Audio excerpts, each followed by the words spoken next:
Hi, and welcome to Matt Holman Talks Mental Health, the podcast where I have the opportunity to sit down and chat to amazing humans about their journeys. For these episodes, we're talking about neurodiversity, and I'm so happy to introduce Marie to the conversation. Welcome, Marie. Hi, thank you for having me. Thanks for having me on. You're more than welcome. So, as I always do, just very quickly, we got to this conversation through a meeting that I had actually at Inclusion Hampshire. So we'll talk a little bit about that. But Marie, I'll let you do a proper introduction to everybody. Let them know a little bit about you and what you do. Okay, thank you. So I'm Marie. I'm head of Inclusion College, and we are a specialist post-16 college for young people with barriers to mainstream education and employment due to their mental health. Brilliant. Okay, so we're going to learn a little bit about that in a short while. So I'm going to ask you to tell us a story. Tell us a story of how you got to where you are now. What's happened through the life journey that you've been on? So I'll leave that with you. You define it, describe it. Okay, so it has been quite a journey. So I've worked for Inclusion Hampshire for about 14 years now, and we started under various sort of names and guises. But we started as a neighbourhood centre, very small, and we were tasked and funded to start working with young people in the area who were perhaps at risk of exclusion. So what we did is we set up a mentoring programme working with local schools and organisations. And from that, we really realised that this mainstream education and this one-size-fits-all approach really wasn't working for these young people. And there was a lot of misunderstanding around it. So from there, we started an alternative education programme. And really over the years, as perhaps people's knowledge and awareness has increased and we've built our professional reputation, we have grown and grown and grown. So we are now at the point, so coming from a very small, I think from memory, we started with maybe 5 young people in a room in a local youth club, to opening our first provision, right to now where we have Inclusion Hampshire, the overarching charitable organisation. We have the Inclusion School, which is an independent school, and Inclusion College, which I'm the head of, and that is, we have our own beautiful building that we're exceptionally proud of, and currently have 55 young people who are with us because their main barrier is their mental health. But they do all have EHCPs, so there's a lot of neurodiversity within our lovely students as well. And these are students, so we'll talk a little bit about the sort of the college environment and the work that you're doing as well, because I think it's so important, and one of the reasons why I really wanted to have this conversation, especially for Neurodiversity Celebration Week, is often these young people are excluded. You've already mentioned that. Often these young people are not given a chance in life and employment, and sort of just general thoughts around that to start. So what do you think around those topics? Yeah, absolutely. My great passion and motivator is to talk and keep talking about mental health and the stigma and the discrimination that still surrounds it, because typically we hear time and time again, we have those students who haven't been anywhere for years, or have been in hospital, or have been unable to leave their bedrooms, their houses. So what we're offering first and foremost is trust and safety and fun and a sense of belonging and a sense of identity. What we see so much is that they have felt so alone, and then they come here and they meet people like them, and there is a real sense of relief and, oh, I'm not the only one. And I am worth it, and I can engage, and I've got a lot to offer. That's what we're trying to build up. They are creative and wonderful, and deserve to go out in the world and experience things as everyone else does. Yeah. So we're really lucky that by being a specialist college and the way we've built up, that we have kind of free rein with our creativity to what we offer. So any kind of interest that they've got and a spark, you start to see that spark of, I'd quite like to try that, then really we just go with it in a big way. Yeah, why not?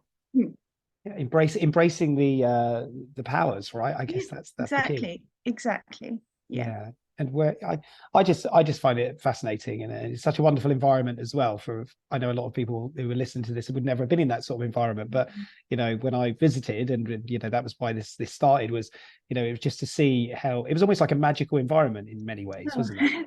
So I think you and your colleagues have created such a wonderful space for young people who wouldn't, like you say, they're just sat in their bedrooms, or they're just languishing in systems where they're just not being supported. And Exactly. And the staff team are yeah, incredible. None of this would be possible without them. They all bring so much care, and again, that passion for the job and for supporting young people. But they're the ideas and the support that we all have for each other as well is like nowhere else. So you're very passionate about this. We talked about it before we recorded as well, but why are you so passionate about these people? Why is it, what changed for you, or what was your motivator?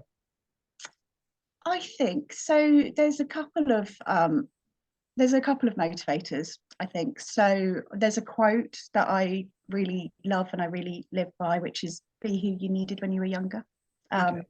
So I think that motivates me. I like I said, the stigma and the stigma that still kind of surrounds mental health, and I think sometimes that internalized almost shame that people feel drives me to try and make it better, I think. And also just day to day, these young people are amazing. My job is an absolute joy. Right. I love that. Yeah. And you came from a teaching background previously, right? Yeah. So in mainstream teaching. Mainstream learning support. Okay, right. So you were in learning support within mainstream. I was in learning support. So actually I worked in a resource provision that was for secondary age students with ASD to access the mainstream curriculum within the school. Oh, okay. And so I started in SEN. Yeah. Okay. So and sort of what got you to there? What was the motivator for you to go into that? I'm digging a little bit deep here, Marie. Yeah, uncomfortable. No, not at all. Just I think I probably, when I was younger, struggled to find where I was going. I was always interested in mental health. I went to university and did psychology, and I started with learning support jobs, and I think even at that point, no disrespect meant, but I learned a lot about what I would not do. I worked in several schools where perhaps the environments were quite difficult as well. I think staff well-being has not always been what it should be. So I almost kind of learned the things that I almost didn't want to do from those, but also I guess kind of recognised a bit of an affinity for working with young people. But I knew that was what I wanted to do, and then I knew Cheryl, and I had this opportunity, and I jumped at it, and I never looked back. Brilliant. And Cheryl's the founder, or the co-founder of the school, the Inclusion Group. She's the CEO of Inclusion Hampshire. That's so right. She's built this. Amazing, but with a great team around her, and that's the most the most important. She would always say that about everybody as well, I'm sure. It's fascinating, isn't it? So you went through this system, you worked in different environments, you saw things that you didn't like necessarily, or you felt a little bit more uncomfortable with, which I think is that's the journey of life, isn't it? That's the experience of life. You don't know what you need to know until you need to know it. So it's a really important one to sort of to manage it. So has that helped you to sort of really define or make this environment the best environment? Yes, I think we've taken absolutely taken all of our experiences, and we're a very honest team and a very transparent team as well, and all that kind of role modeling. So we take all of that, and I think like I said, we've been so lucky to have the freedom to build our curriculums, to build our support, to really sort of nail down what is the inclusion way, what is our way of working with these young people, that is unique. It is, and quite often people do comment when they come in on the atmosphere and the approaches that we take, and some of it's difficult to define. But yeah, that's so we're really lucky to be able to do that. Yeah, no, definitely. And you know, through the work that you're doing, you're helping young people to move through life. But of course, at some point, those young people have to leave the college or the inclusion system. So how does that work for you? What's the biggest challenges? I guess is probably the biggest question I can ask there, right? So I think so again, where they all have EHCPs, we don't run a fixed program. So unlike mainstream college, you're not signing up for a 1-year course or a 2-year course. Yeah. Each year we review with the SEN Department of Hampshire SEN, and we're looking at kind of where we're working towards and the progress. And quite often they stay with us for longer than 2 years or 3 years. Right. Because my real thing is that I don't want them, you know, oh, it's the end, it's 2 years, so off you go. Yeah. They're not ready for employment. They don't know how to access the support themselves for their mental health, and it all falls apart. So our main aim is that when they leave, they have sustainable strategies to manage their well-being themselves in the future. So they know where to go, they can recognize if things are a bit wobbly, they know where to go to get help, and they are able to be independent adults in the community. So whether that's employment, supported internship, traineeships, but there's progression, and they feel ready to do it. So it does mean that we haven't had many move on from us yet, and they do worry about it. Yeah, of course. And we do talk about it a lot. And our message is always, we will be so proud of you because you will be ready to leave, and it will be sad. Yeah. But we're always still here to talk to, but we'll be so proud of you when you're ready to move on. So we need to really be aware of the skills that they need. So something we're doing at the moment, which is actually really, really interesting, I'm really excited about it, is bringing in an assistive technologies program. Okay. So not just, I mean, it's quite common to know about assistive technologies academically. So, you know, you could use a voice reader, you could get a graphic overlay on your laptop screen, so on. But what we're building, and it is so exciting, is this very bespoke program that is using assistive technologies on an iPad or and later on independently on their phones, that is addressing their needs that really hinder them being out and about independently. Okay. As adults. So it's not necessarily academic, this is about independent adult life. So for example, somebody who due to autism doesn't have much of a sense of time. So for example, 1 hour passing, 3 hours passing, is it time to get up? That's a very big barrier to employment. Right. Yeah, if we can teach her to independently use an app that is ping alarm, ping, you need to brush your teeth now, ping, you need to start walking to the bus stop, this is now time to get to work. Yeah, is going to help her get out and about independently. Brilliant. Similarly, somebody who has lots of difficulties reading, yet as an adult he's going to need to go to an appointment, a doctor's appointment. Using the app, can take a photo and it will tell him verbally what the sign says, so he can find his way. So I mean, what we're building is pretty vast, because there's everything from someone who loves football, so there's like a headers game, so developing those fine motor skills. So yeah, it's very exciting. It's in progress, so we're building it. But yeah, but that's what we really need, is to be supporting them to get out themselves in the future. Yeah, because I guess you're right. You have to have a moment where it's sort of you detach from them and they detach from you, but you want them to be ready. And I think that's the most important driver, isn't it? Exactly, that's what we say. But you know, we can't, as much as you know, we care so much. But this is your life, and you deserve to go off and be happy. And what about so here's a question. I don't know what you can share or say really, but I'm going to ask it anyway. What about the families of these young people? Sort of, what's the reaction to them? How do they find the work you're doing? That is that's again been another really important area, is to support the families as well, and the parents as well. And we do a lot of that. You know, we talk to them probably nearly every day. Because quite often they also are coming from a really difficult, horrible experiences. Sure. and if their child has had several experiences of education or support that haven't worked, well, parents are often quite rightly scared, like terrified to try again.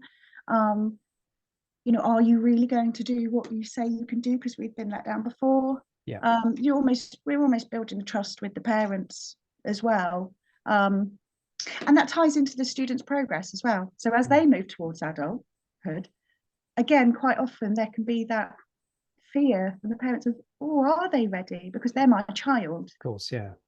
So it's working with them as well to kind of increase their confidence in it. But the parents are wonderful as well. It's lovely community feel. Yeah, that's brilliant, and that's what you need as well, isn't it? It's that sort of triangle, isn't it? Of you've got the person, the young person, the parents, and the community or the college, and if it all works together, then actually it can work. If it all works against each other or there's conflict, it can be really challenging for people around it. I think that's amazing. Good stories. Have you got any nice sort of heartwarming stories for people to know that because of these people who have been excluded in life to where they are now? Anything you can share? No names, but just need to just sort of outline. So many of them. So we've had a particular a student who really was at the point of not being able to leave their bedroom. Who now attends all day long, every day. Oh, really? And is editor of our student newsletter, so Inclusion Weekly. So he is the editor, and he every week goes around and interviews people. Produces it. Contributions from other students is all coordinated, so be it a film review, a game review, a pet photo, quote of the week, fashion outfit of the week, bringing out all their areas of interest. Every week this newsletter is produced and printed and handed out. So that has just been amazing to see, really amazing to see.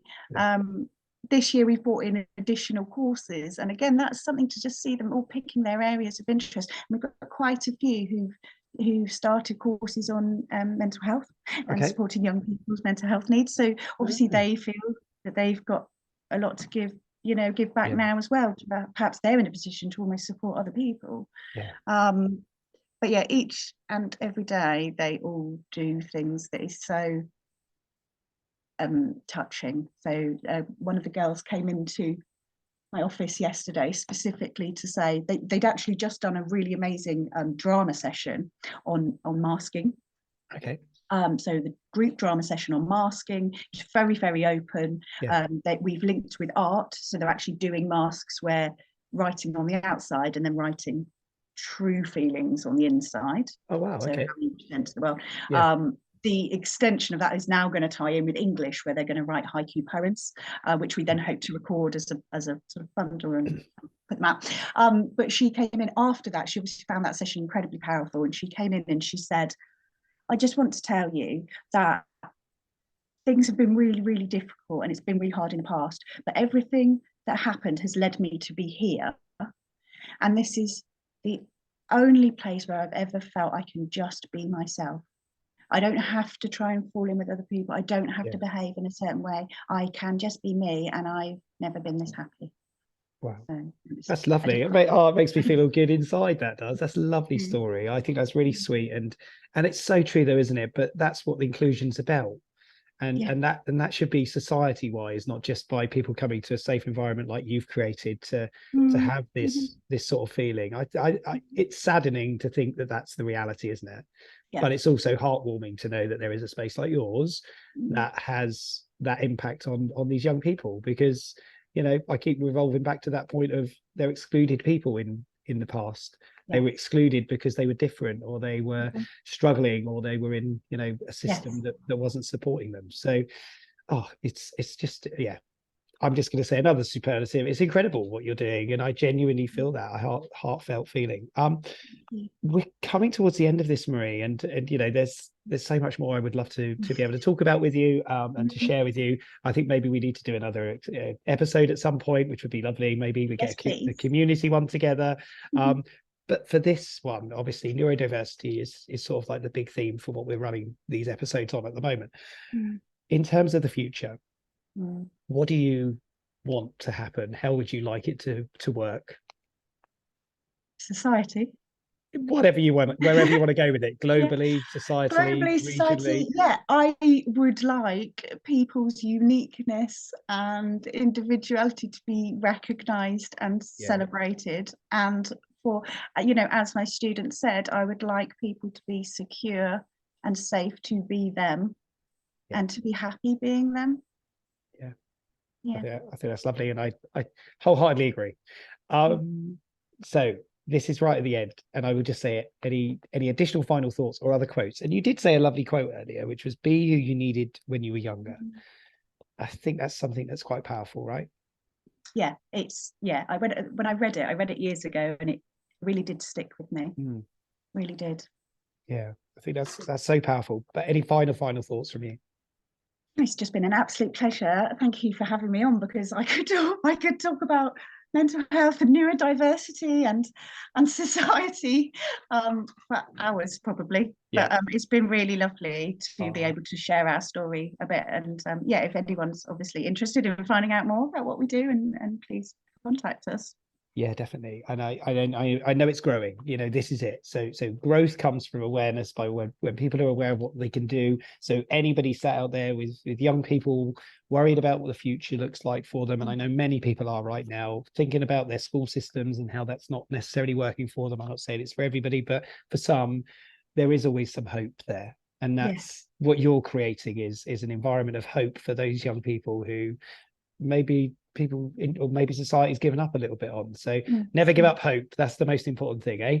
Yes. Brilliant stuff. Marie, I just want to send you all the very best for you and the team and all of the young people that you're working with. You know, just lots of strength and power and positive thoughts for the future. You know, I know it's difficult at the moment outside the windows, but we can work together and we can make these things happen. So thank you so much. I really appreciate your time this morning, and take care. Look after yourself. I'll speak to you soon. Thank you, and you. Bye now.